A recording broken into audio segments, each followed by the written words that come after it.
రామాయణం. రామాయణం అనగానే రావణుడు, రాముడు, లక్ష్మణుడు, సీత, ఇదే స్టోరీ మనకు తెలుసు. అయితే రామాయణంలోని రావణుడు విలన్. ఈ రావణుడు సీతను ఎత్తుకుపోయాడని, తర్వాత అతను రాముడి చేత చంపబడ్డాడని మనకు తెలుసు. అయితే అదే రావణుడు చనిపోతూ లక్ష్మణుడికి కొన్ని సీక్రెట్స్ చెప్పాడు.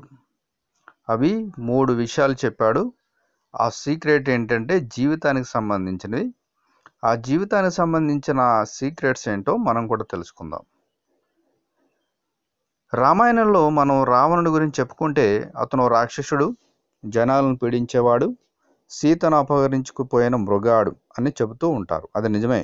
అయితే రావణుడి గురించి చాలామందికి తెలియని విషయం ఒకటి ఉంది. అదేమిటంటే ఎంతటి రాక్షసుడైన రావణుడు విద్యాపరంగా గొప్ప పండితుడనే చెప్పవచ్చు. అతనికి తెలియని విషయం అంటూ ఏదీ లేదు. అందుకే రావణ్ణి రావణ బ్రహ్మ అని కూడా పిలుస్తారు. అయితే ఈ విషయం తెలిసిన రాముడు లక్ష్మణుడితో అంటాడు, లక్ష్మణ, రావణుడు రాక్షసుడే కానీ గొప్ప పండితుడు. అతని నుంచి నువ్వు కొన్ని విషయాలను తెలుసుకోవాలి.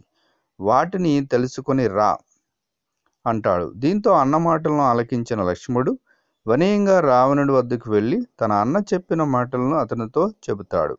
దీంతో రావణుడు లక్ష్మణుడికి 3 ముఖ్యమైన విషయాలు చెబుతాడు. ఆ విషయాలు ఏంటంటే, 1, పని చేసే సమయంలో పని చేయాలి, వేరే విషయాలను పట్టించుకోకూడదు. అలాగే నిద్రించే సమయంలో నిద్రపోవాలి, తినే సమయంలో తినాలి. నేను ఇలా చేయకపోవడం వల్లే లంకకు వానరసేన రాముని రాకను ఆలస్యంగా గుర్తించాను. అందుకే మీతో యుద్ధం చేయాల్సి వస్తుంది అని అంటాడు రావణుడు. ఇక 2, నీ శత్రువు చూసేందుకు ఎంత బలహీనంగా ఉన్నా, వయసు తక్కువగా ఉన్నా, రూపం ఎలా ఉన్నా అతన్ని తక్కువగా అంచనా వేయకూడదు. ఎందుకంటే రాముడు నాకన్నా చిన్నవాడు, అయినా నన్ను ఓడించగల సమర్థుడు. ఇక వానరులు నా లంకను పూర్తిగా ధ్వంసం చేశారు. మొదట్లో మిమ్మల్ని చూసి తక్కువగా అంచనా వేశాను, కనుకనే యుద్ధం ఓడిపోయే స్థితికి వచ్చాను అంటాడు రావణుడు. ఇక 3వ విషయం, నీకు సంబంధించిన అత్యంత ముఖ్యమైన రహస్య విషయాలను ఎవరికీ చెప్పకూడదు, అంటే సీక్రెట్స్.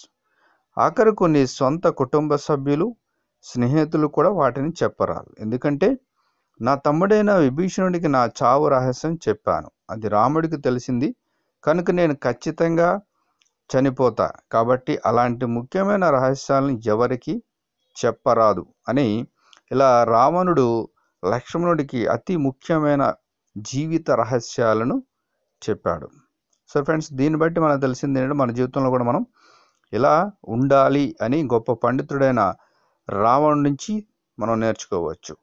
అలాగే ఈ వీడియోపై మీ అభిప్రాయం తెలియచేయండి. అలాగే నా ఛానల్ని సబ్స్క్రైబ్ చేయండి. Thank you for watching friends.